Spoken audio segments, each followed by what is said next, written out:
जनसंसद, खुला मंच, खुली बहस। नमस्कार, मैं हूं सुरेश चौहान और आप देख रहे हैं जनसंसद।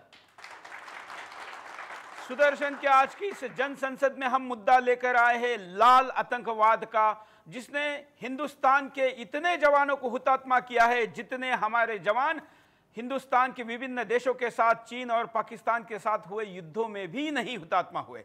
ऐसे लाल आतंकवाद, माओवाद, जो कि चीन की माओ से तुंग के विचारधारा से प्रभावित है, जो हिंदुस्तान के साथ खुद युद्ध घोषित कर चुका है, लेकिन सरकार इसको युद्ध नहीं मानती। इसलिए सुदर्शन के आज के जनसंसद में हम प्रस्ताव रख रहे हैं कि भारत सरकार नक्सलवादियों के खिलाफ युद्ध छेड़े, इनके खिलाफ सेना को उतारे। शुरुआत करते हैं।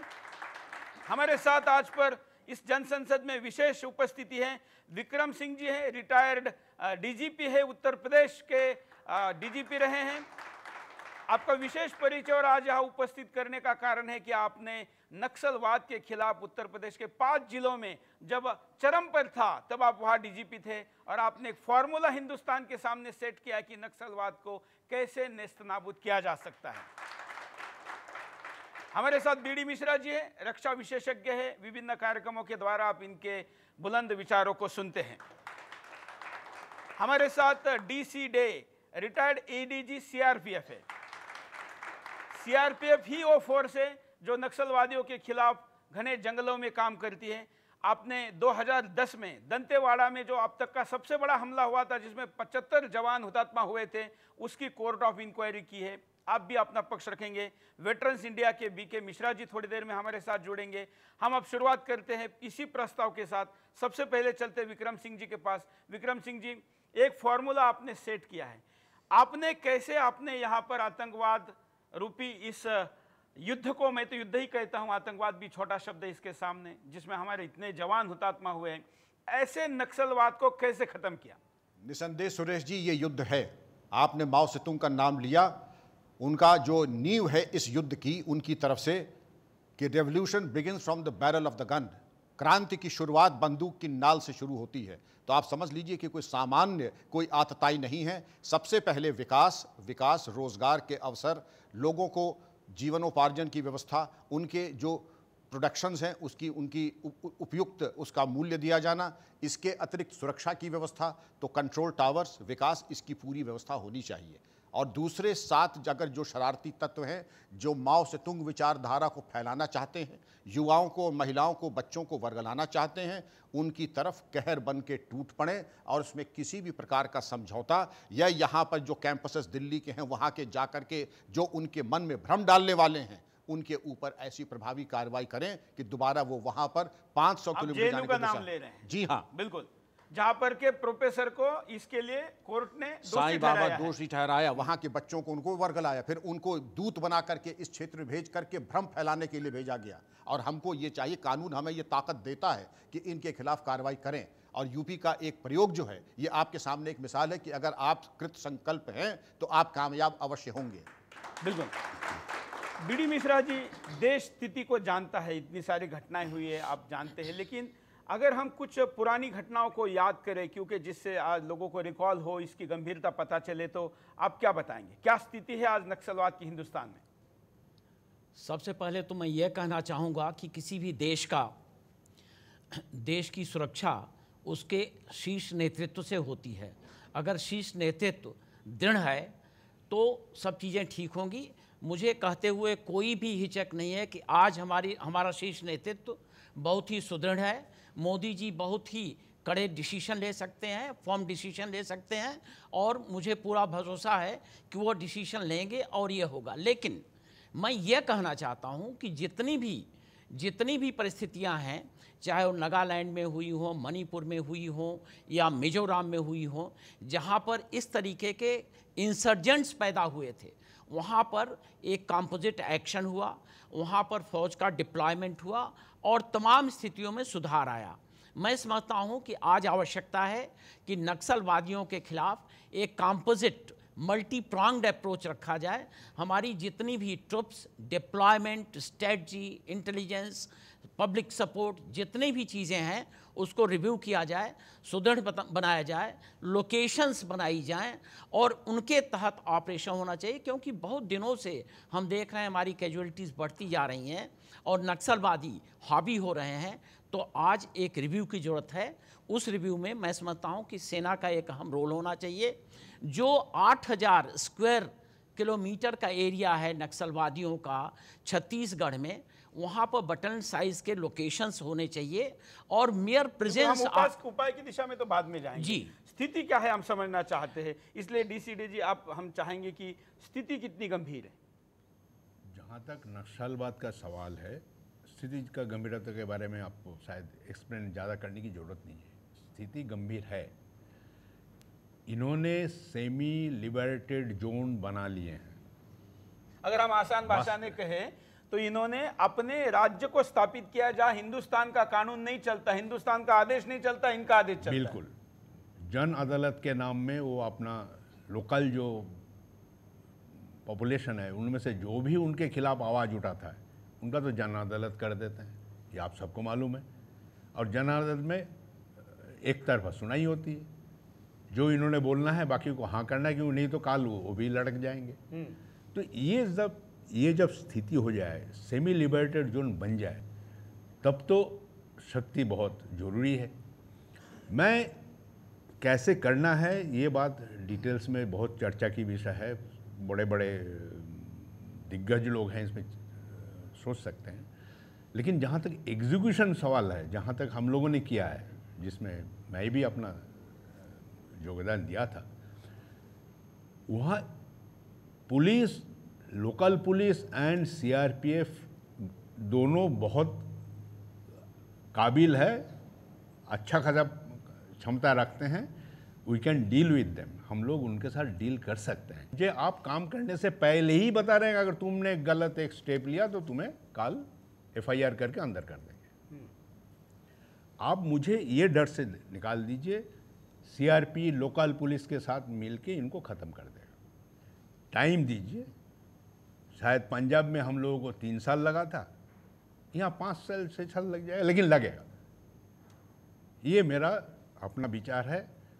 हमारे में कैपेबिलिटी की और एबिलिटी की कोई कमी नहीं है। हम जितने आर्म्ड है ये हमारे लिए बहुत है, लेकिन हमें काम करने दें। हमें ये ना, हमें से डेमोक्रेटिक स्वॉर्ड हमारे सर पे ना लटका के रखें, हम आपको करके दिखा देते हैं। बिल्कुल। बीडी मिश्रा जी, इस स्थिति की गंभीरता, मतलब अगर हम दूसरे देश से इसको कंपेयर करके देखें तो किसी ऐसे भी कई देश है जिनका एक आध नागरिक भी कहीं पर डिटेन भी होता है, मारा जाना तो बहुत दूर की बात है, डिटेन भी होता है, हाईजैक होता है, उसके ऊपर एफआईआर होता है, इतनी साधारण घटनाएं भी होती हैं तो पूरा देश सख्ते में आ जाता है। देश के सर्वोच्च जो पावर सेंटर है उसका प्रतिनिधित्व मीडिया में आके अपनी बात को रखता है और तुरंत एक्शन होती है। समय नहीं देखा जाता, कुछ नहीं देखा जाता, शत्रु कोण नहीं देखा जाता। हमारे यहाँ तो सैकड़ों की संख्या में हमारे जवान जा रहे हैं। इतनी गंभीर स्थिति के बाद भी हम क्यों नहीं इसको गंभीरता से ले रहे?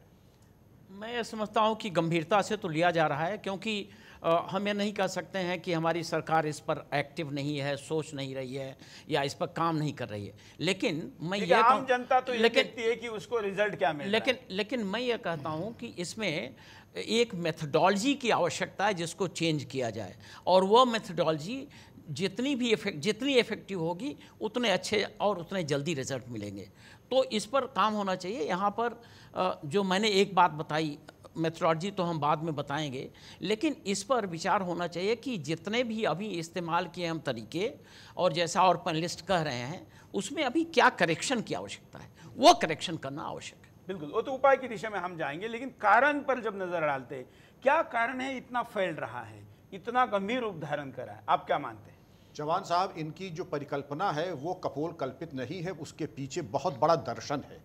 रेड कॉरिडोर बनाने का मतलब ही यही है कि चीन से लेकर के जो खाद्य और खनिज पदार्थ उत्पन्न करने वाला जब क्षेत्र है उसको अगर आप देखें, नॉर्थ से लेकर के साउथ तक पूरा एक रेड कॉरिडोर लिबरेटेड जोन बनाने का इनका है, जिससे कि जहां भी खनिज भारत का है वो उन तक चला जाए। और इसके 3 इंग्रेडिएंट्स हैं: आदिवासी, जंगल और बॉर्डर, जहां पर ये तीन मिलेंगे वहां पर आपको नक्सलवाद की समस्या, अगर आपका परिपक्व प्रशासन नहीं है तो ये होना ही है।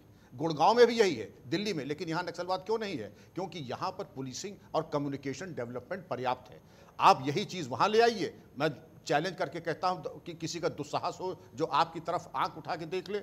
अब वक्त आ गया है, देश कुर्बानी मांग रहा है, और देश कुर्बानी मांग रहा है तो कुर्बानी किसकी देनी है? और राष्ट्र को ये चयन करना पड़ेगा कि आप अगर खाते भारत का हैं, आप मेरी मदद मत कीजिए, हम किसी के मोहताज नहीं हैं, लेकिन अगर आप गाना गाएं माओ से तुम का, गाना गाएं पाकिस्तान का, तो देश को ये सोचना पड़ेगा कि आपका स्थान जेल में है या बाहर है। बिल्कुल। और ये सोचने में और उसको एग्जीक्यूट करने में हम पिछड़ रहे हैं, देरी कर रहे हैं, कमजोर दिख रहे हैं। कमजोर नहीं, हम अपंग, असहाय। और मैं समझता हूं कि छात्र धर्म का पालन का समय आ गया है। क्या कारण है? एक कहीं किसी के पैर में कांटा लगता है तो ममता दीदी से लेकर के ये बरखा दत्त जी और यशूरी जी, केजरीवाल जी, ये सब जो है इनका ऐसा विलाप, विधवा विलाप होता है। लेकिन अगर कहीं हमारे सैनिक मारे जाते हैं, उनकी अंत्येष्टि में किसी को जाने की जरूरत, ये जाने का समय प्रबंधन नहीं हो पाता है। ये कैसे दोहरे मापदंड है? हमारे अगर नागरिक इस तरीके से उनकी हत्या हुई है, निर्मम हत्या हुई है, एक शब्द, एक शोक संदेश, एक उपस्थिति, लेकिन नहीं, आपके आंसू एक तरफा देशद्रोहियों के लिए हैं। अफजल, हम शर्मिंदा हैं, तुम्हारे कातिल जिंदा हैं। तो ये सोचना पड़ेगा राष्ट्र को कि हम किसकी तरफ चले। और वक्त आ गया है चौहान साहब, इस तरीके के भाषणबाजी करने वालों का स्थान पोटा और टाडा के अंतर्गत तिहाड़ जेल में है। बिल्कुल। और ये हो जब तक नहीं होगा तब तक इनके सिंपैथाइजर, इनकी सहानुभूति पैदा करने वाले लोग सब जगह पर रहेंगे। आपने तो कहा कि मारा गया, केवल मारा नहीं गया, उनके शरीर के साथ, मृत शरीर के साथ इतना घिनौना खिलवाड़ किया गया जो भारतीय सोच में लड़ाई या शत्रु के साथ कभी नहीं किया जा सकता। इतना घिनौना खेला, निर्मम। उनकी आंतें निकाल ली गई, आंखें निकाल ली गई, गुर्दे निकाल लिए गए, जो कि मैं आपके सामने कहना जानता तो था, लेकिन मैं आपके सामने प्रस्तुत नहीं करना चाहता था, क्योंकि जो विभत्स हत्याकांड हुए हैं वो किसी को भी झंझोड़ करके रखते। अगर जब विस्फोट होता है आईईडी का, डे साहब और ब्रिगेडियर साहब बताएंगे, एक पीस हमारे सर का वहाँ, एक पीस हमारी पैर का वहाँ, और एक पीस हमारी छाती का कहाँ, इतना सा पीस बचता है हमारी लाश का जो जाता है घर पे। एक चीज़ में इतनी मतलब आप जो वो सुन के भी हम मतलब उसको दुख का एहसास सहन नहीं कर सकते, ऐसी स्थिति है। ऐसी जब परिवारों पर आती है तो थोड़े दिन के लिए माहौल रहता है, जब तक अब ये 25 डेड बॉडी लोगों के पास जाएगी, इनका अंत्य संस्कार होगा, कुछ दिन मीडिया में आएगा, अगला दिन कोई और मुद्दा उठ जाएगा, फिर शांत हो जाएगा। बीडी मिश्रा जी, मैं ऐड करना चाहता हूँ ये कारणों में, जो कारण की बात हो रही थी, कारणों में जो हमारे यहाँ कुछ ऐसी यूनिवर्सिटीज़ हैं, कुछ ऐसे संस्थान हैं जहाँ पर पढ़ाई लिखाई हो रही है, जहाँ पर ये बहुत ही बुरे तरीके से अब चीज़ें की जाती हैं। जेएनयू का नाम लिया गया, वहाँ पर वो लोग वेलकम करते हैं, वहाँ पर इसको बड़ा ही बढ़ावा देते हैं। जादवपुर यूनिवर्सिटी है, वहाँ पर ये हो रहा है, हैदराबाद यूनिवर्सिटी है, वहाँ पर हो रहा है। और इसको जो बढ़ावा मिलता है, नेताओं का आपने नाम लिया, मैं तो समझता हूँ कि बिल्कुल नाम लेना चाहिए। डी राजा का नाम आता है, येचूरी आते हैं, और वहाँ राहुल गांधी का नाम है ना, जो जिस माओवाद को लेकर नक्सलवाद चलता है। ये बड़ी विडंबना है कि जिस आइडियोलॉजी को लेकर एक युद्ध देश के खिलाफ खेल रहा है, उन्हीं के सिंपैथाइजर सेम आइडियोलॉजी का कोई राजनीतिक दल कैसे हो सकता है? मतलब हिंदुस्तान का चुनाव आयोग क्या पंगु है कि ऐसे दल को? राहुल गांधी किस लिए गए वहां? हाँ, तो मैं ये कहना चाहता हूं कि ये जो बड़ा मानवाधिकार के जो लोग हैं, मैं समझता हूं कि इनकी बड़ी हॉलो फिलॉसफी है। क्योंकि मानवाधिकार, अगर एक सोल्जर मारा जाता है, 25 लोग मारे जाते हैं, तो कोई वो मानव नहीं है क्या? क्योंकि उसको तमाम रिस्ट्रिक्शंस हैं, वो रूल फॉलो कर रहा है। और जैसे अब आपको मैं एग्जांपल एक देना चाहता हूँ कश्मीर का। वहाँ पर इतना शोरगुल हो रहा है कि एक आदमी को जीप पर बैठा के ले जाया गया। अभी बाकी जितना का प्रोटेक्शन हुआ है, उसके वजह से स्टोन पेल्टिंग नहीं हुई है, लोग घायल नहीं हुए, उसको कोई नहीं बोल रहा है। तो ये जो वेस्टेड इंटरेस्ट एक क्रिएट हो गया है, मीडिया का, पॉलिटिकल पार्टीज का और नक्सलाइट्स का जो वेस्टेड इंटरेस्ट क्रिएट हुआ है, क्योंकि दे आर रूलर, वो रूल कर रहे हैं, तो वो अपने उस वेस्टेड इंटरेस्ट से हटना नहीं चाहते हैं। मैं ये कह रहा हूँ कि आज शायद धीरे धीरे, क्योंकि उनकी ज्यादतियाँ इतना बढ़ गई हैं नक्सलाइट्स की, कि उनसे आम जनता भी दूर हो रही है। लेकिन आम जनता को गन का डर है, मारे जाने का डर है, उनको टॉर्चर का डर है, उनको सेफ्टी का डर है, इसलिए वो कुछ कर नहीं पा रहे हैं। यहाँ पर we have to step in, और जितनी भी सख्त कार्रवाइयाँ हों उतनी ही जल्दी ये सॉल्व होगा। बिल्कुल। कारणों में आपको जोड़ना चाहेंगे? जो अभी ब्रिगेडियर साहब ने बताया, आम जनता तो दोनों तरफ पिस जाते हैं, इसमें कोई शक नहीं है। मैं उस समय का स्टूडेंट रहा जब नक्सलवाद बंगाल में चल रहा था। मैं 71 यूनिवर्सिटी में पढ़ता था, तो मुझे मालूम है थोड़ा बहुत, यानी बेसिक इनके जो ऑब्जेक्टिव्स है, पॉलिसीज़ है, उसमें कोई ज़्यादा चेंज नहीं हुआ। क्रिएटिंग टेरर है सबसे पहला मकसद, ताकि लोग डरे, हमारे नाम से डरे। किसको मार रहे हैं किसको नहीं मार रहे हैं ये सेकेंडरी है, लेकिन आतंक फैला दें यही हम सबसे पहला है। आतंक फैल जाए तो गांव वाले अपने आप घुटने टेक देंगे, वही उनकी ताकत क्योंकि बन जाते हैं। हाँ, फौज कितना देर रहेगा? एक दिन 2 दिन, हमेशा तो नहीं रहेगा हर गांव में, ह्यूमनली पॉसिबल नहीं है, तो डर पैदा करेगा। बिल्कुल। दर्शक भी कुछ बोलना चाहते हैं। मैं इस विषय पर बोलने के पूर्व श्री सुरेश जी का और सुदर्शन न्यूज़ का अभिनंदन करता हूं कि इन्होंने जन जन के मन में जो बात थी उसको जन संसद के माध्यम से उठाया है, क्योंकि ये जो माओवाद की समस्या है, अगर आप भारतीय संस्कृति में देखें तो प्रारंभ से ही देखिएगा आप, चाहे रावण अहिरावण रहे हों या दुर्योधन या जरासंध रहे हों, और आज के काल में माओवाद हो और आतंकवाद हो, दोनों का नाम भिन्न है लेकिन दोनों का उद्देश्य एक ही है कि आज पूरे भारत के 180 जिलों में 10 प्रदेशों में और तकरीबन 92,000 किलोमीटर भारत का क्षेत्र है, जो भारत की क्षेत्रफल का लगभग 40% होगा। इतने हिस्से में माओवाद का प्रभाव है। इस माओवाद का एक ही मात्र उपाय है जो हम इस जन संसद के माध्यम से रख रहे हैं कि इस माओवाद का उन्मूलन मात्र और मात्र सैन्य प्रभाव में ही हो सकता है। बिल्कुल, क्योंकि जिस कारण का आपने जिक्र किया, कभी ऐसा ये आंदोलन रहा होगा कि आम आदमी या गरीब आदमी के न्याय हक की बात करते थे, वो लोग निकलते थे, लेकिन पिछले कुछ दिनों से अगर हम देखेंगे तो वहाँ जो कंपनियां हैं उनसे हफ्ता वसूली करना, उनकी लाइफस्टाइल, जो महिलाओं की रिक्रूटमेंट उनमें कड़र में हुई है, उनका शोषण, तमाम ऐसी सारी चीज़ें हैं जो मूलतः कंसेप्ट से कहीं मेल नहीं खाती। चौहान साहब, इनकी जो लूट का है, अगर आप अंदाज लगाएं, 30,000 करोड़ से ऊपर की इनकी लूट की धनराशि आकलन किया है दिल्ली स्कूल ऑफ इकोनॉमिक्स ने, और ये कई स्टेट्स के, कई राज्यों के जीडीपी से भी ज़्यादा है इनकी जो लूट का मादा है। कॉरपोरेट से, जनता से, कॉरपोरेट हाउसेस से, बिजनेस हाउसेस से इनकी लूट और चंदा सबसे बड़ा कारण है इसके पनपने का, न कि विचारधारा कारण नहीं है। अब वो रहा ही नहीं जो गरीबों की बात करके होते थे, और जो आपने जितने बातें की उसमें बीडी मिश्रा जी जोड़ पाएंगे,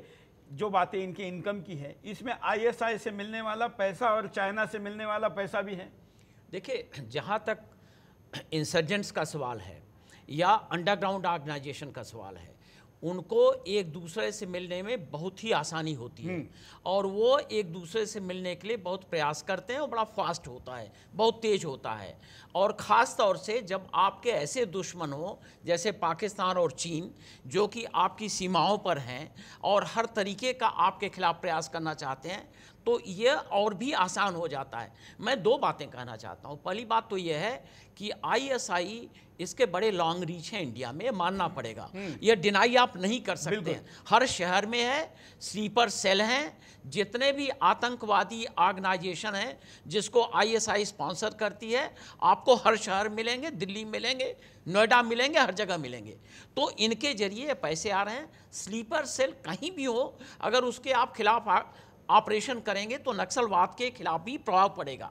और दूसरा, जो एक इनकी फिलॉसफी है माओ से तुंग की, मैं बताना यह चाहता हूँ, और शायद ये लोग मैसेज का नहीं लेंगे, वो माओ से तुंग जो कि चीन का था और जिसने नॉर्थ वियतनाम को पूरा मदद दिया साउथ वियतनाम पर कब्जा करने के लिए, बाद में उसी चीन ने नॉर्थ वियतनाम पर अटैक किया। बिल्कुल।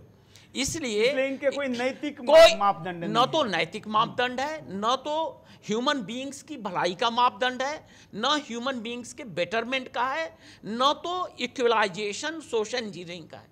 कोई पैरिटी लाने का इनका नहीं है, सिर्फ प्रशासन में रहने का है। और माओ से तुंग तो ऐसा व्यक्ति था, जब वो वहाँ का चेयरमैन हो गया तो उसने, माओ से तुंग ने, जब वो नहाता 12 बजे सो के उठता था, जब नहाता था तो जब स्विमिंग पूल से निकलता था तो 15 रंग की गाड़ियाँ मर्सिडीज लाइन अप होती थी कि उसको कौन सा कलर पसंद आएगा, किस में जाएगा।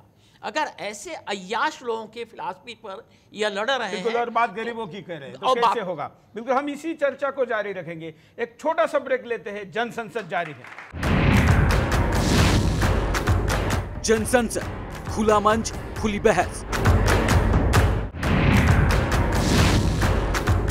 जन संसद, खुला मंच, खुली बहस। ब्रेक के बाद आपका एक बार फिर से स्वागत है।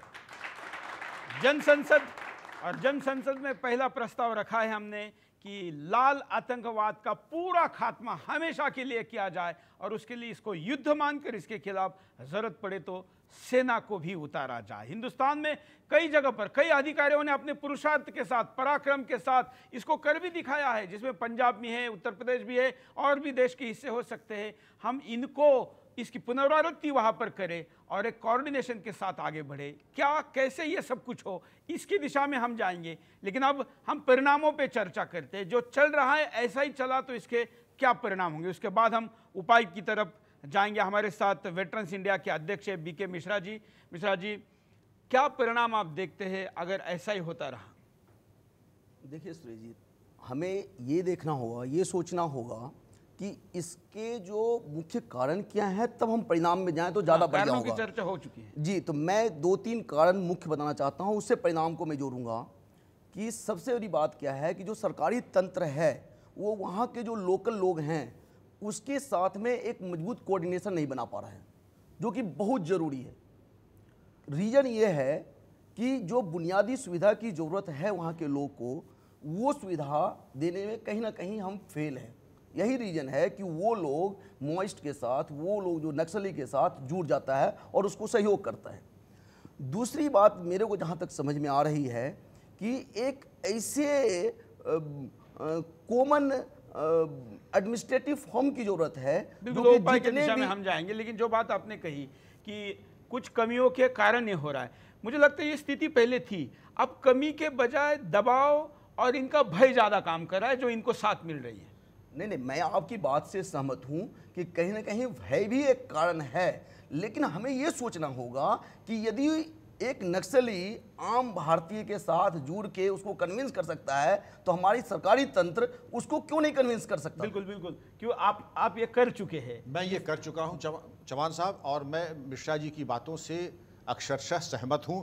कहीं न कहीं हमारी चूक है और उसको हमको सही करना पड़ेगा। सबसे पहले, अगर हमारे अस्पताल में दवा बेच दी जाती है और हम मरीज हैं, हमें नहीं मिलती है, हमारे प्राइमरी स्कूल में हमारे स्कूल नहीं चलते, मास्टर साहब का हिम्मत नहीं है वहाँ के रहने की। इसके अलावा शासन प्रशासन वहाँ पर न रह करके, क्योंकि वो कहता है यहाँ बिजली नहीं, एसी नहीं, हम यहाँ नहीं रह सकते हैं, तो वो भगवान भरोसे अगर हम छोड़ देंगे। और इसका कोर्स करेक्शन बड़ा आसान है, जन शिकायत निस्तारण कर दें, अधिकारी वहीं रहें, स्कूल चला दें, दवा खाना, ये कोई रॉकेट साइंस नहीं है, ये बड़ा आसान सहज। लेकिन ये सब कुछ करने वालों को वो मारते हैं जी, स्कूल बनने नहीं देते हैं, निसंदेह। ब्रिज बनने नहीं देते हैं।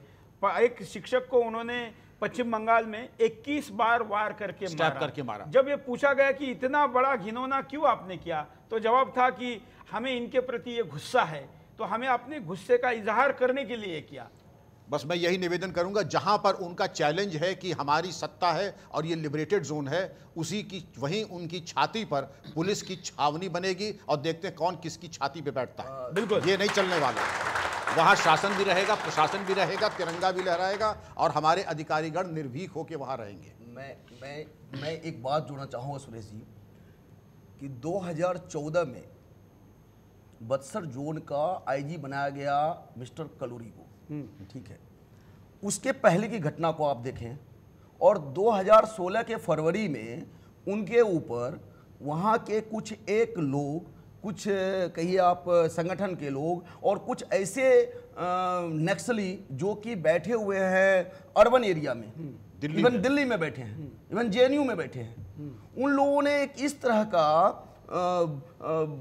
जाल बिछाया कि इन लोगों के ऊपर नेशनल ह्यूमन कमीशन के थ्रू, किसी और के थ्रू कुछ और आरोप लगाकर, जबकि आप यदि कलूरी के टेन्योर को पूरा देखें तो कोई- वो जो 2-2.5 साल का टेन्योर रहा, वहां कहीं ना कहीं नक्सलवाद में कमियां आई बिल्कुल।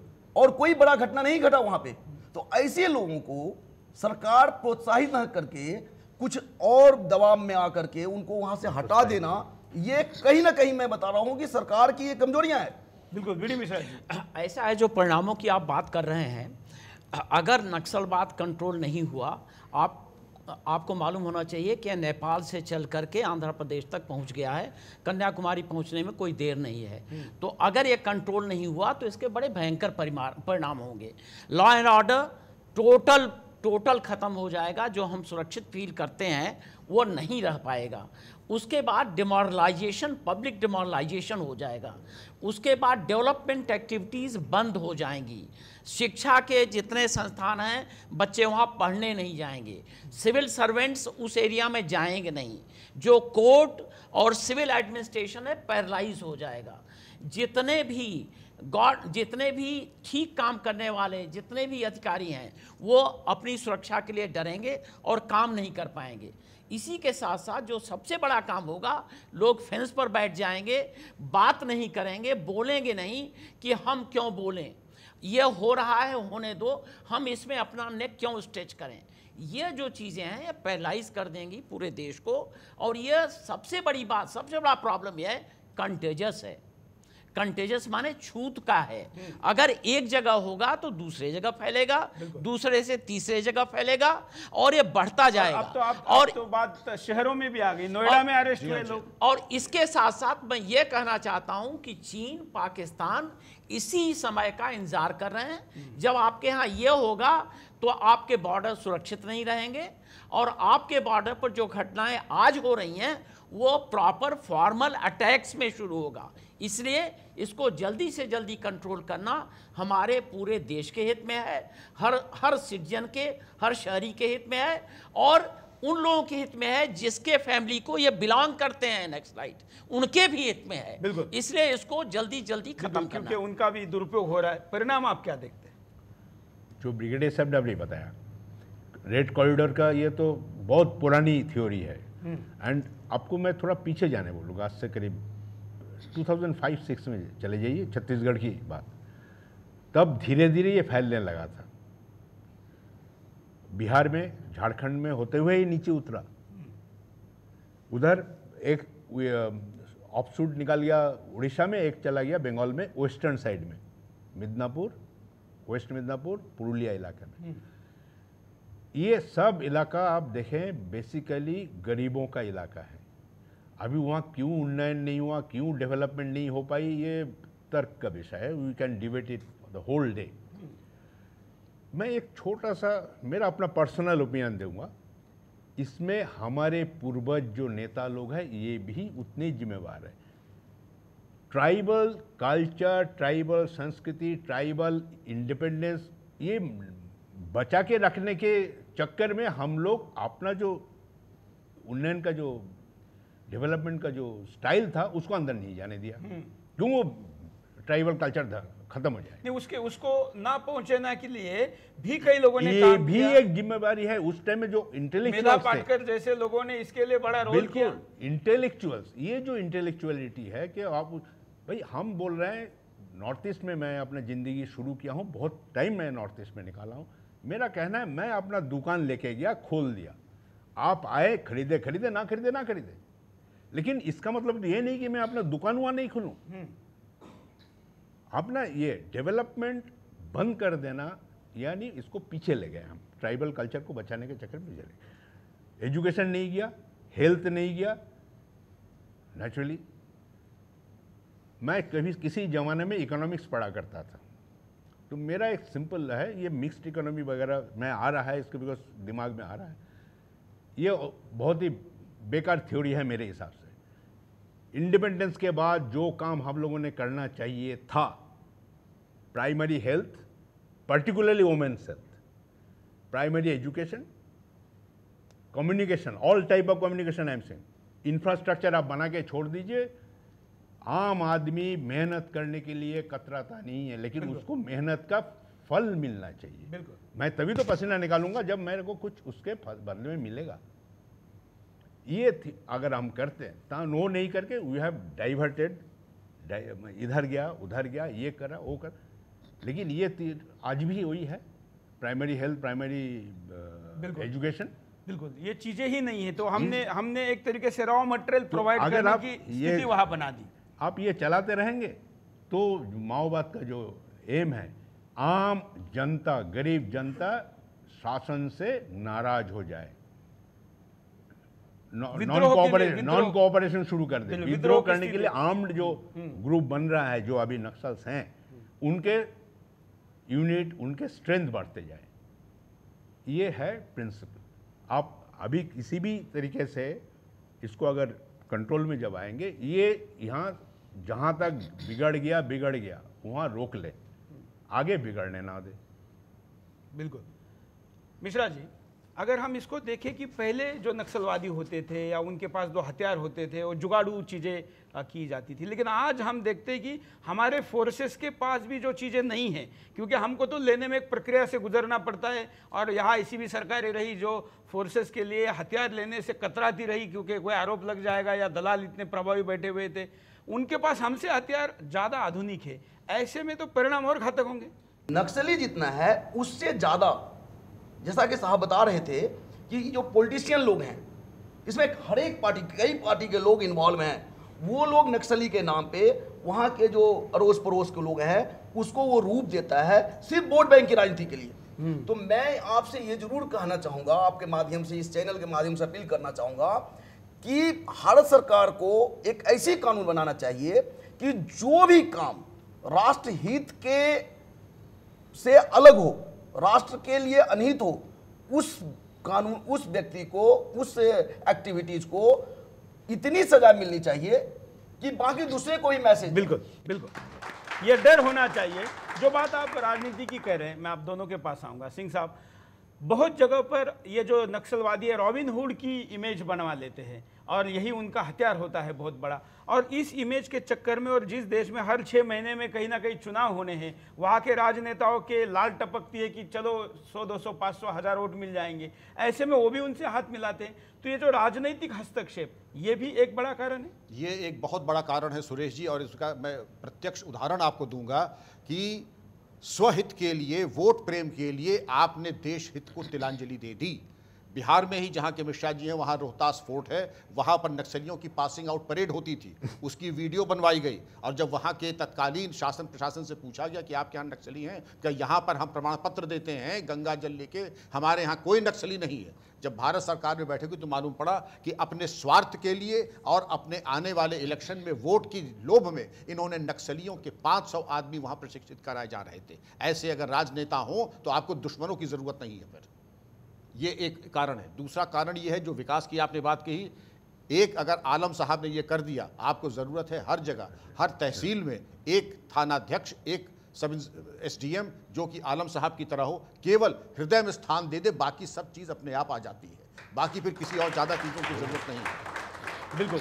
जब हम उपाय की दिशा में अब आगे बढ़ते हैं तो प्रमुखता से किन मुद्दों को ज़्यादा ध्यान में लेना चाहिए? विकास, आत्मसम्मान, सबसे पहले सम्मान। जब कभी कोई वहाँ का कोई व्यक्ति जाए, सबसे पहले सम्मान से बात करें। मैंने यही निर्देश दिया था कि आपको 0 बजट पे कोई जाए तो उसको तुम तू तड़ा करके नहीं, आप कह के बात करें, कुर्सी दे दें, एक गिलास पानी दे दें, ये तो 0 बजट पे हो जाएगा। कोशिश करें कि उसकी समस्या का समाधान हो जाए, और अगर उनकी महिलाओं और बच्चों के प्रति किसी ने कुदृष्टि डाली, आप सस्पेंड नहीं होंगे, आपका डिसमिसल उसी वक्त, उसी दिन होगा। बाद में आप सुप्रीम कोर्ट से बहाल जरूर हो जाएंगे, लेकिन पहले डिसमिसल होगा। बिल्कुल बिल्कुल, ये सख्ती चाहिए जी, ये सख्ती चाहिए। उपाय की दिशा। मैं तो ये समझता हूँ कि सबसे पहले एक बड़ा प्रश्नवाचक चिन्ह उठता है कि जो ये ह्यूमन राइट्स के लोग हैं, ये क्या आज तक किसी भी विक्टिम जो लिंच्ड होते हैं, जिनको मारते हैं, जिनका एक टुकड़ा 6-6 इंच का टुकड़ा करते हैं, क्या इनके लिए कभी इन लोगों ने कोई आवाज़ उठाई? ये लोग आवाज़ उसी के लिए उठाते हैं, ह्यूमन राइट्स वाले, जो कि आतंकवादी हैं, जो कि नक्सलवादी हैं। और मेरे समझ में नहीं आता है कि क्या फौज वाले की या जो वहाँ पर सुरक्षाकर्मी हैं उनकी बॉडी नहीं, उनके परिवार नहीं है, विक्टिम्स के नहीं है। तो सबसे पहले तो जो ये फसाड है, जो ये क्या नाटक है इन लोगों का, ये खत्म होना चाहिए। षड्यंत्र है, अंतर्राष्ट्रीय षड्यंत्र है ऐसे देशों और में। दूसरा वो एजुकेशनल ऑर्गेनाइजेशन जहाँ पर सरकार इतने पैसे खर्च करती है, उनको इमदाद देती है, मदद देती है, वहाँ पर अगर लोग बैठ के और इनकी प्रशंसा करते हैं और इनको हीरो मानते हैं, इनका महिमा मंडन करते हैं, वो ख़त्म होना चाहिए। और ऐसे तमाम इंस्टीट्यूशन हैं, मैंने 3 का आपको नाम लिया था, मैंने हैदराबाद यूनिवर्सिटी का नाम लिया, जादवपुर यूनिवर्सिटी का नाम लिया, JNU का नाम लिया, ऐसे और कई हैं, इन पर हमारी दृष्टि जानी चाहिए। और इसी के साथ साथ मैं कहना ये चाहता हूँ कि जो ये लॉ एंड ऑर्डर का प्रॉब्लम है, आर्म फोर्सेस को आज ये हो गया है कि अगर आर्म फोर्सेस का आदमी कहीं कोई एक्टिविटी करेगा तो अब FIR लिखा जा सकता है उनके खिलाफ। तो अगर FIR लिखा जा सकता है तो बंदा सोचेगा कि मैं और क्यों फंसूं, वैसे ही यहाँ पर मैं अपनी लाइफ रिस्क कर रहा हूँ और फिर मैं कोई कार्रवाई करूँ। कार्रवाई तो रिटायरमेंट के बाद भी जारी रहेगी। और इसके अलावा और इसके अलावा उसके परिवार वाले उसकी पैरवी के लिए जाएंगे, पैसा खर्च होगा, प्रॉब्लम। तो ये arm forces special power act के खिलाफ जहां पर आवाज उठती है, इसके बारे में सोचना चाहिए कि ये बंदा रहने वाला त्रिवेंद्रम का है, बुलाया गया इसको छत्तीसगढ़ में, काम ये इसलिए कर रहा है क्योंकि शपथ खाई है, नमक खा रहा है फौज का, और फिर इसके साथ आप FIR लिखवाओ, तो ये कहाँ का है? तो सेना को जो सुरक्षा कर्मी हैं उनके हाथों को सशक्त करना चाहिए, उनको एक कवच पहनाना चाहिए कि आपको प्रोटेक्शन है इस्टेब्लिशमेंट की तरफ से, वो भी बिल्कुल नहीं है। तो ये जो चीज़ें हैं ये उपाय की तरफ हैं। मैं तो अब ये समझता हूँ कि बातचीत या कोई और भी सुधार तब तक नहीं होगा, डेवलपमेंट और इनके कारणों में जाना, इनको उन कारणों का निर्मूलन करना, ये तब तक नहीं होगा जब तक इनका जो हथियार का यूज है वो बंद नहीं होगा। बिल्कुल, क्योंकि और इसको फौज ही कर सकती है। बिल्कुल, क्योंकि अगर हम देखें आंकड़े तो तमाम मतलब हजारों में ऐसी स्कूलों की संख्या है जिनको बनने नहीं दिया गया, सैकड़ों ऐसे जो बनने के बाद तोड़े गए, ऐसे हजारों ब्रिज है जो बनने के बाद तोड़े गए, और ऐसे हजारों ब्रिज और है जिनकी कॉन्ट्रैक्टर को राशि भी सरकार ने दी है लेकिन वो बनने नहीं दिया जा रहा है, वहाँ के इंजीनियर का अपहरण हो रहा है। शिक्षकों की हत्या की बात भी हम करें तो भी सैकड़ों पार कर चुकी है। ऐसे में विकास चाहिए, इसलिए समस्या है, या विकास होने नहीं देना है क्योंकि समस्या जीवित रखनी है? कैसे कहेंगे? हम थोड़ा शुरू करेंगे सर। JNU, JU मतलब जादवपुर यूनिवर्सिटी, ये सब आप थोड़ा सा पीछे इतिहास में देखिए, ये इंस्टीट्यूशंस बनी थी पूरे लेफ्ट आइडियोलॉजी में, पूरे लेफ्ट आइडियोलॉजी में, in the name of liberal thinking. हम आज़ादी से चिंता करें, हमारा चिंता को आप बंद ना करें, बांधे नहीं। लेकिन जो आज़ादी चिंता का वो देश के खिलाफ जाए, उसमें कौन सी चिंता है? पहला तो देश, उसके बाद काल अगर हम गुलाम हो जाए तो JNU वाले क्या बहुत आराम से रहेंगे? नहीं, वो तो वैसे भी चीन ने जब हम पे अटैक किया था तो ये लोग तो चीन की सेना को शांति सेना कह रहे थे। ये तो उनका स्वागत करने के लिए तैयार थे, तो इनके लिए तो चीन की गुलामी तो आजादी है। सुरेश जी, मैं चीन के वार में था 1962 में, मैं कंपनी कमांडर था, और मुझे तकलीफ ये होती थी कि ये लोग जो यहाँ भारतीय कम्युनिस्ट हैं ये कह रहे हैं कि गलती इंडियन आर्मी की है, इंडिया की है, और चाइना वाले ठीक कर रहा हूँ।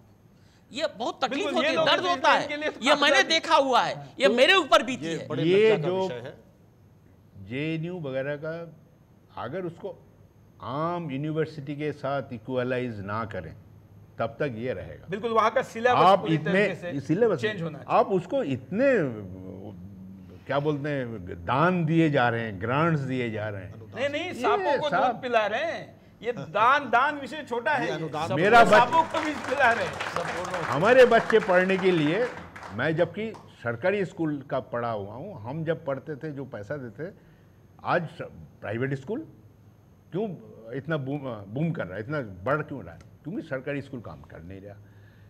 विद ड्यू अपॉलॉजी, सबसे माफ़ी मांग के बोलता हूँ, रिजर्वेशन अपनी जगह में जरूरी है लेकिन एक लिमिट में ख़त्म करो।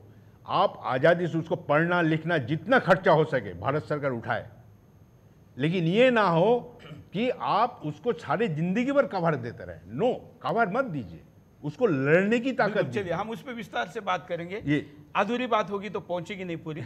मिश्रा जी, उपाय की दिशा में देखिए, मैं इसका 4 बताता हूँ उपाय। पहले तो हमें राष्ट्रवाद और देशभक्ति रूपी हथियार को लेकर के गांव-गांव तक जो भी प्रभावित हैं, करीब 216 डिस्ट्रिक्ट हैं, 11-12 स्टेट है जो प्रभावित है, वहाँ पहुँचना पड़ेगा, उनको अपने कॉन्फिडेंस में लेना होगा।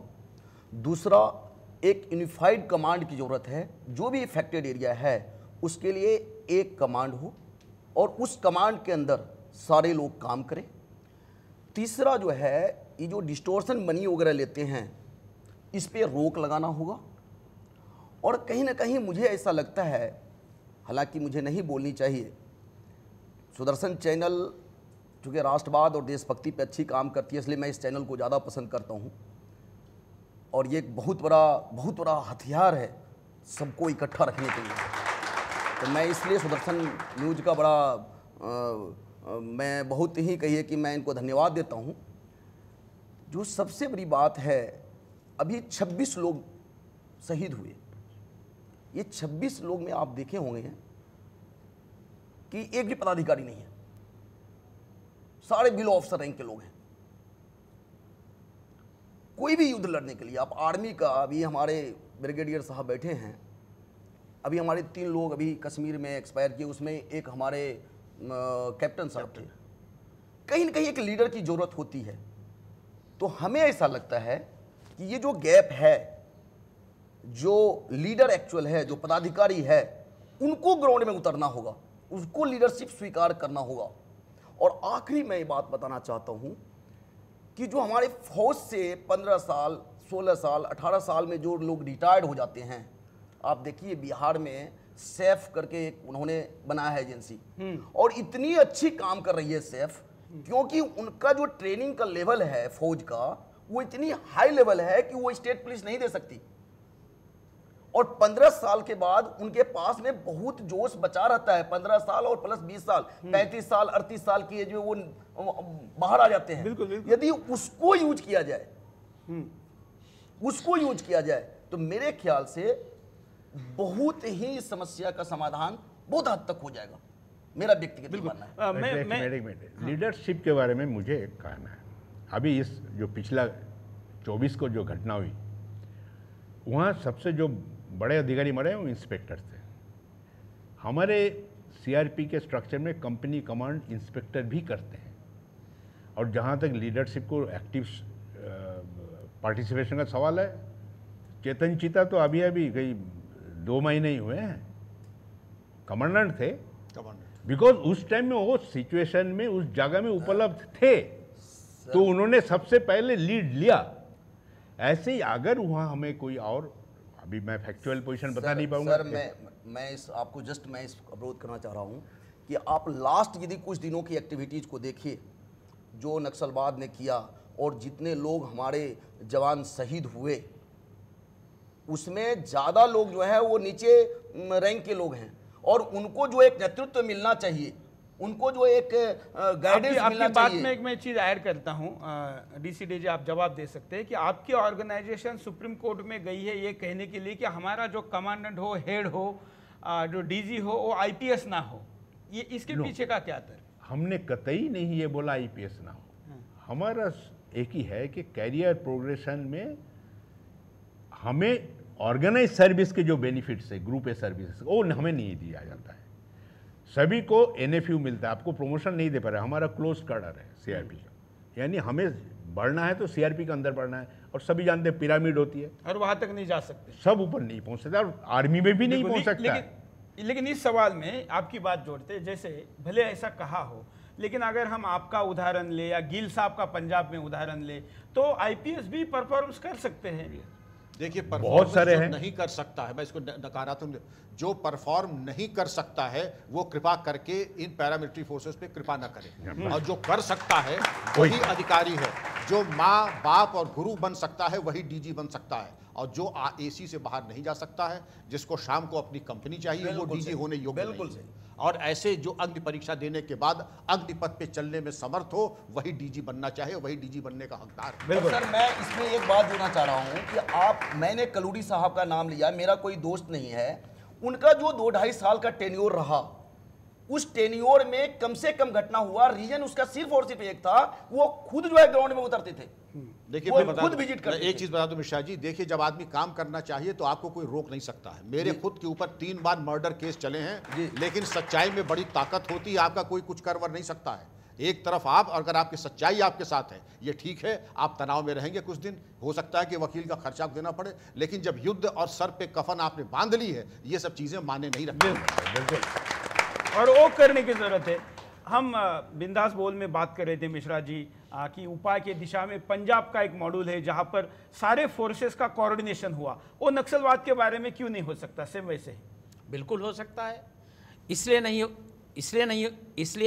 नहीं हुआ है कि शायद इस तरीके से अभी सोच नहीं बनी थी। लेकिन इसमें क्या है, यूनिफाइड कमांड होना चाहिए, कंपोजिट अप्रोच होना चाहिए, कॉम्प्रहेंसिव अप्रोच होना चाहिए, मल्टी प्रॉन्ग्ड अप्रोच होना चाहिए और इंटीग्रेटेड अप्रोच होना चाहिए।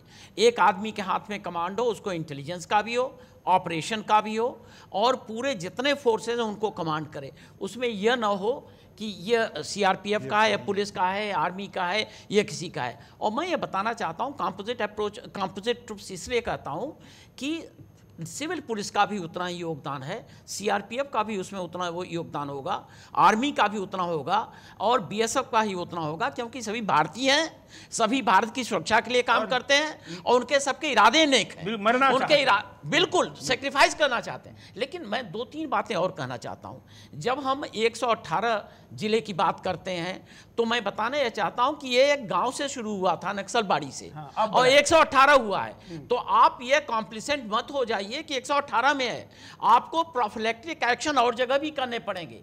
और दूसरी बात मैं ये कहना चाहता हूं कि प्लीज न तो आर्मी में न आर्म फोर्सेस में rank and file officer, below officer ये मत करें, क्योंकि मैं जानता हूं 65 वार में जब मैं अटैक में गया था और मैं बैनेट चार्ज कर रहा था तो मेरे साथ जवान था मुत्तु, मैं मद्रास रेजिमेंट का हूँ, मुझे बड़ा गर्व है।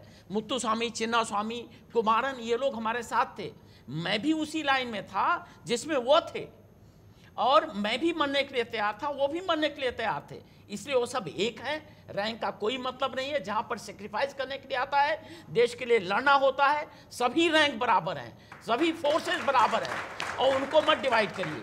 और दूसरा मैं ये कहना चाहता हूं कि जो ऑफिसर होते हैं उनके लिए हम सभी कह रहे हैं कि भाई जो डीजी है उसके लिए क्वालिटेटिव रिक्वायरमेंट ये होना चाहिए, बड़ी अच्छी बात है। लेकिन हर में ये बिल्ड करना पड़ेगा जिससे हर लोग जाएं।